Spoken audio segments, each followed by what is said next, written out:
بسم اللہ الرحمن الرحیم۔ شروع کرتا ہوں اللہ کے پاک نام سے جو نہایت مہربان اور رحم کرنے والا ہے۔ ایک بادشاہ کے دربار میں ایک اجنبی نوکری کی طلب لیے حاضر ہوا۔ قابلیت پوچھی گئی، کہا سیاسی ہوں۔ عربی میں سیاسی یا فہم و تفہیم سے مسئلہ حل کرنے والے معاملہ فہم کو کہتے ہیں۔ بادشاہ کے پاس سیاستدانوں کی بھرمار تھی۔ اسے خاص گھوڑوں کے اسطبل کا انچارج بنا لیا جو حال ہی میں فوت ہو چکا تھا۔ چند دن بعد بادشاہ نے اس سے اپنے سب سے مہنگے اور عزیز گھوڑے کے متعلق دریافت کیا۔ اس نے کہا نسلی نہیں ہے۔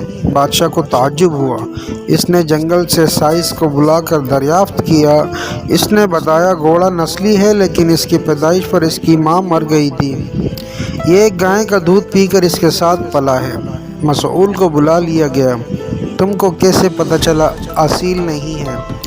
اس نے کہا جب یہ گھاس کھاتا ہے تو گایوں کی طرح سر نیچے کر کے، جبکہ نسلی گھوڑا گھاس میں منہ میں لے کر سر اٹھا لیتا ہے۔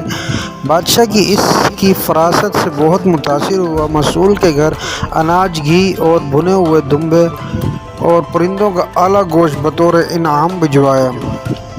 اس کے ساتھ اسے ملکہ کے محل میں تعینات کر دیا۔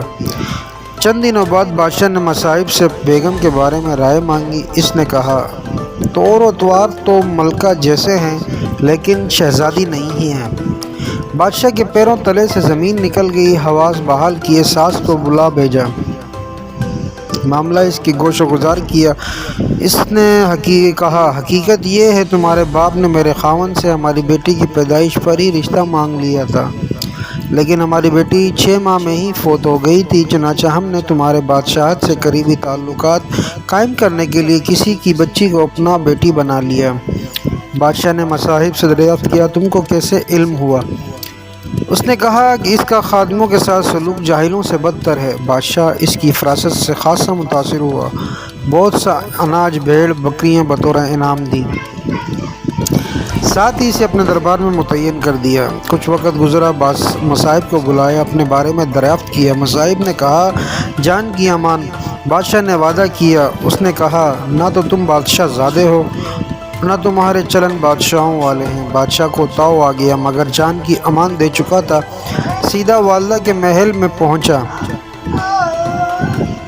والدہ نے کہا یہ سچ ہے تم ایک چراغے کے بیٹے ہو، ہماری اولاد نہیں تھی تو تمہیں لے کر پالا۔ بادشاہ نے مصاحب کو بلا بھیجا، بتا تجھے کیسے علم ہوا؟ اس نے کہا بادشاہ جب کسی کو انعام و اکرام دیا کرتے ہیں تو ہیرے موتی جیورات کی شکل میں دیتے ہیں، لیکن آپ بھیڑ بکریاں کھانے پینے کی چیزیں عنایت کرتے ہیں۔ یہ اسلوب بادشاہ زادے کا نہیں، کسی چراغے کا بیٹے کا ہو سکتا ہے۔